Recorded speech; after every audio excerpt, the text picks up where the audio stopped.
I'm Kathy and Risa, member of the Norwegian Room Committee, and I want to talk to you today about a Norwegian cookie that is used different times of the year, but very especially at Christmas time.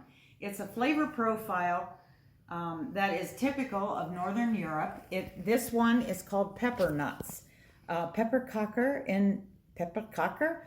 in Norwegian, and we're not going to demonstrate making the recipe because anybody can make a ball cookie, but I want to talk to you a little bit about how it's used in Norway and the recipe itself. My husband, Kristen Risa, grew up with this recipe, and when we met and got married, he wanted me to make it. So he sent to his mother in Norway, and she sent us back this handwritten recipe, which we subsequently converted to English and standards for United States cooking.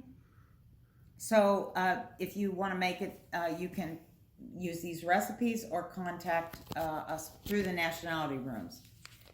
So basically you make a dough. It's a fairly hard dough. You roll it in a ball and you bake it at about 350 for a while till it's really hard.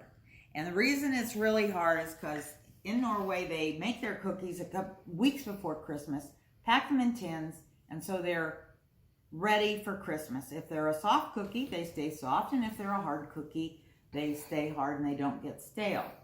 So I'm going to offer my husband a pepper nut, varsågod, which is the Norwegian word for have some. We used to eat these, quite a few of these before one Christmas. But there was one characteristics about them. They get to be pretty hard. And one thing that's very common, to soften them up a little bit, you dip them in your coffee. Like that.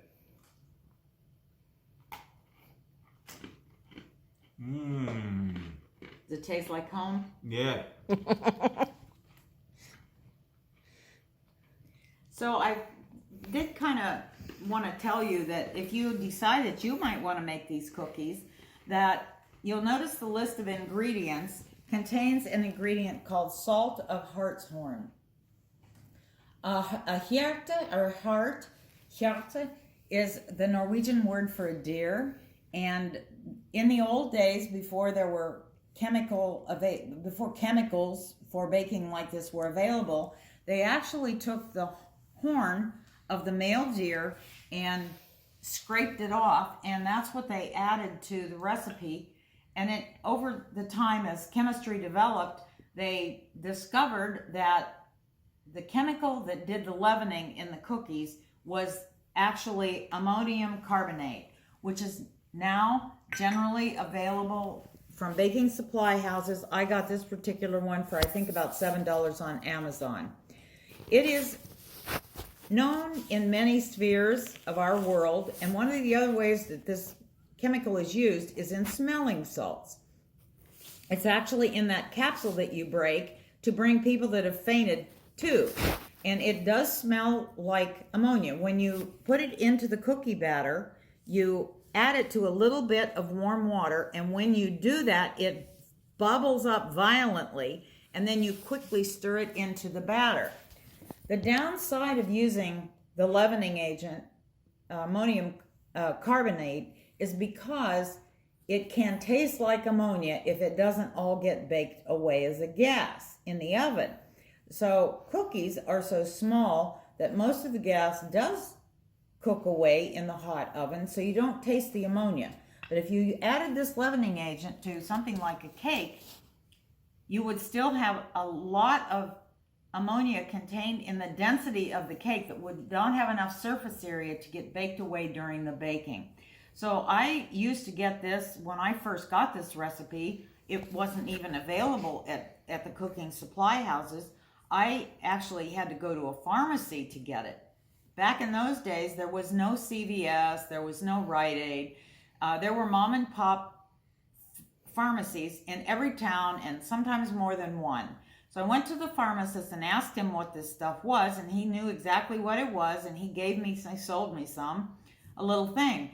One of the things that happened was The next year, when I went to use it, it was all gone. And I realized then that it had to be kept in a really tight container because it is so unstable in an oxygen environment that it actually dissipates. So if you decide to make these cookies and you will need this ingredient, you will want to consider keeping it in a really plastic, not plastic, put it in a mason jar with a really tight lid, or another like a mayonnaise jar or something, and put the lid on really tight. If you have any questions or you would like to make this cookie and have maybe some problems with it, you can contact the Nationality Rooms. I'd be happy to give you some assistance. Thanks for watching our video.